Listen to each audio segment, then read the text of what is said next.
কথা ধারাবাহিকের আজকের পর্বে আপনারা দেখতে চলেছেন যে এভি সব জায়গায় বস্তি সব জায়গায় বুলিকে খুঁজতে থাকে কিন্তু কোথাও পায় না। এদিকে বুলি পুকুর পাড়ে বসে আছে, ভাবছে মনে মনে যে আমি তো অনেকক্ষণ হলাম এখানে এলাম, এখন আমার বাড়ি ফিরে যাওয়া উচিত। যেই পেছন ঘুরে যেতে যাবে তখনই রিচা বুলিকে জলের ভেতরে ফেলে দেয়, আর জলের মধ্যে পড়ে বুলি দেখতে পায় যে সেখানে অনেক বন্যি ফুল রয়েছে। এদিকে রিচা ভাবে এবার তুই শেষ বুলি, এবার আমি জানতে পারবো যে তুই কথা না বলি, আর বুলি হলেও মরবি, কথা হলেও তোকে আমি মারবো।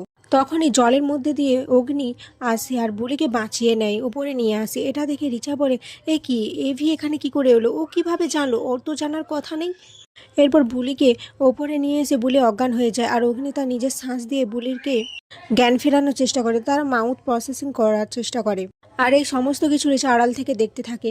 এরপর এভি খেয়াল করে যে কথার মতো বুলির গলার হারের সাথে তার জামাটা আটকে রয়েছে।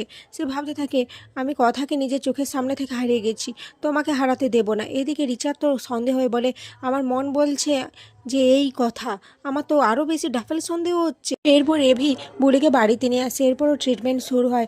রাজারানী বলে, আসলে বুলির বলেছিল যখন কারো জ্বর হয়, আমাদের বস্তিতে যখন জ্বর হতো ও সবাইকে কালো জিরে আর রসুন বাটা দিত, আমরা কি দিতে পারি? ডক্টর বলে, হ্যাঁ অবশ্যই দিতে পারেন।